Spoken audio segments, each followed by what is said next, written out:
ఓం శ్రీ గురుభ్యో నమ. శ్రీ పరాభవ నామ సంవత్సరం జూలై నెలలో కన్య రాశి వారికి ఏ విధంగా ఉంది? అయితే జ్యేష్ఠ మాసం 15వ తేదీ వరకు ఉంది.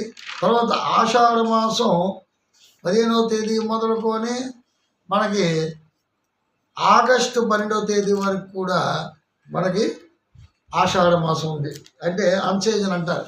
ఈ ఆషాఢ మాసాల్లో, ఈ జ్యేష్ఠ ఆషాఢ మాసాల్లో కన్య రాశి వారికి ఒక రకంగా చెప్పాలంటే బాగానే ఉంది అని చెప్పవచ్చు.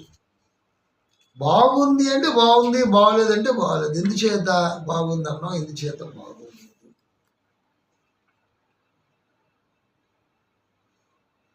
పదకొండో ఇంట్లో గురుడు, లాభస్థానంలో ఉన్నటువంటి గురుడు వల్ల గురుడు ఉచ్చస్థితిలో ఉన్నాడు. లాభాధిపతి ఉచ్చస్థితిలో ఉంటే ఎటువంటి కష్టం ఉన్నా వీళ్ళకి ముడితనం వచ్చేస్తున్నా.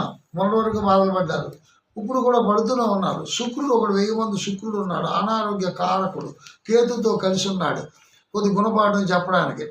కాబట్టి ధనం వస్తుంది, ఖర్చు అవుతుంది. ఇక్కడ చూసా ధనాన్ని ఇస్తున్నాడు, యోగాన్ని ఇస్తున్నాడు, యోగ భంగం చేస్తున్నాడు. పెట్టడం ఎందుకు, పెట్టింది లాగేయడం ఎందుకు? నోటి వరకు వెళ్ళినటువంటి పదార్థాన్ని చేజార్చడం ఎందుకు? అదే పద్ధతి. వస్తుంది అదృష్టం. ఎలాగంటే అద్దంలోనే కట్ట పెట్టేసామనుకో, ఆ కట్ట తీసుకొని అద్దంలో చూపిస్తే అవుతుందా? అలాగుంది అదృష్టం. అంటే ఊహల ముందు, అద్దాల ముందు అంటే భ్రమ చెందుతున్నారు, భ్రాంతి పొందుతున్నారు. అయితే రాజకీయ నాయకులకు బాగుంది, విశేషమైనటువంటి యోగదాయకంగా ఉంది. స్త్రీలకు కూడా గౌరవానికి లోటు లేదు, ధనానికి కొద్దిగా ఇబ్బందికరంగా ఉంటుంది. ఉద్యోగంలో చేరినటువంటి స్త్రీలు ఎవరైతే ఉన్నారో వాళ్ళకి కోరుకున్న ప్రదేశాలకు ట్రాన్స్ఫర్ అవ్వడం కష్టం అవుతుంది. భార్యాభర్తల అన్యోన్యత ఇబ్బంది కలుగుతుంది. చదువుకున్న పిల్లలకి మెమరీ లాస్ అవుతుంది. మంచి మెరిట్ స్టూడెంట్స్ ఉన్నారండి. కన్యా రాశి అంటే సామాన్యం కాదు. ఉత్తరాయణ నక్షత్రం 2, 3, 4 పాదాలు ఉత్తరాయణ నక్షత్రం అంటే సామాన్యమైనది కాదు. అలాగే హస్త నక్షత్రం 1, 2, 3, 4 పాదాలు. ఈ హస్త నక్షత్రం ఇంకా విదేశీ గమనాలు ఎక్కువ ఉంటాయి. విదేశాలు వెళ్ళాలంటే చాలా ఫాస్ట్గా వెళ్ళిపోతారు. అక్కడే స్టాండర్డ్. చిత్త నక్షత్రం 1, 2 పాదాలు. విపాద నక్షత్రం కలిసినటువంటి రాశి కన్య రాశి. అదే కన్య రాశి కొద్దిగా యావరేజ్ ఫలితాలు చెప్తారు ఎవరైనా సరే కన్య రాశి. ఎందుకంటే 2 నక్షత్రాలు ఇక్కడ ఉంటాయి, 2 నక్షత్రాలు అక్కడ ఉంటాయి. అలాగే ఒక నక్షత్రం ఉత్తరాయణ నక్షత్రం ఒక పాదం సింహంలో వెళ్ళిపోయింది అంటే ఈ నక్షత్రానికితో సంపూర్ణంగా ఒకటే. హస్త నక్షత్రానికి ఉన్న పవర్ ఎక్కువ ఉంటుంది. కన్య రాశికి బాగా పవర్ ఏంటంటే హస్త నక్షత్రం.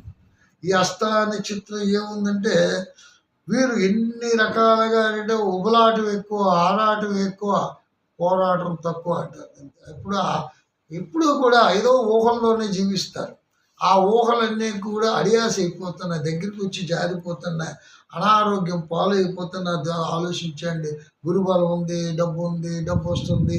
అలాగే ఇందులో మన ఫిక్స్డ్ డిపాజిట్ డబ్బులు వస్తున్నాయి, లేదంటే ఇన్వెస్ట్మెంట్ చేస్తుంటే ఇప్పుడు కొత్తగా వస్తున్నాయి కదా రకరకాలుగా. ఆ ఇన్వెస్ట్మెంట్ ఇలాంటిలో జోదం ఇలాంటి వాటిలో కూడా మీరు ఇన్వెస్ట్మెంట్ చేయకండి, ఎక్కువ జాగ్రత్తగా ఉండండి. నమ్మక ద్రోహం, ఎవరికైనా వడ్డీలు వ్యాపారం చేయడానికి ఇవ్వడం, వడ్డీలకు ఆశపడడం, అత్యాశలు పడడం ఇలాంటివన్నీ కూడా పనికిరాదు. అయితే వివాహ విషయాల్లోని కానీ, గృహ అవసరాలకు సంబంధించిన వస్తువుల విషయాల్లో కానీ ఈ 2 నెలలు కూడా వాయిదా వేసుకోవడం మంచిది. ఏమైనా సరే భూమి కొనాలన్నా, అమ్మాలన్నా, గృహ నిర్మాణం చెయ్యాలన్నా వాళ్ళకి మాత్రం శుభపరిణామాలు కనబడుతున్నాయి. కానీ ఈ 2 నెలలు కూడా ఆగితేనే మంచిదని నా అభిప్రాయం. రైతాంగానికి కూడా చాలా బాగుంది. 2 పంటలు కలిసి వస్తే.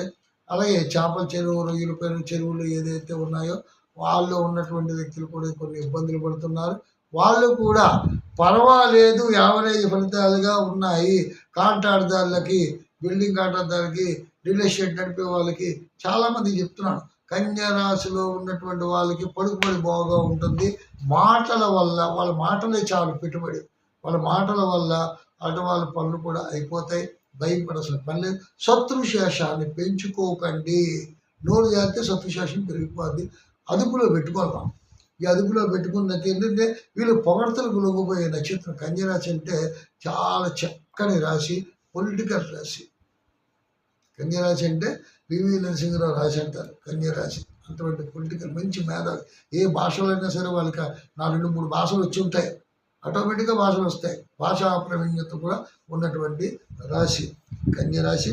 కాబట్టి ఇప్పుడు ఉన్నటువంటి పరిస్థితుల్లో గురువారం ఉంది, కానీ శుక్రుడు కేతుతో ఉన్నాడు కాబట్టి కొన్ని ఆరోగ్య విషయంలో చాలా చాలా జాగ్రత్త అవసరము. మీరు సుబ్రహ్మణ్యేశ్వర స్వామిని ఆరాధించుకున్నట్టుగైతే కొన్ని సమస్యల నుంచి బయటికి పడతారు. కాబట్టి మళ్ళీ మరో విషయంతో ముందుకు వస్తాను. అంతవరకు సెలవు. ఓం శాంతి.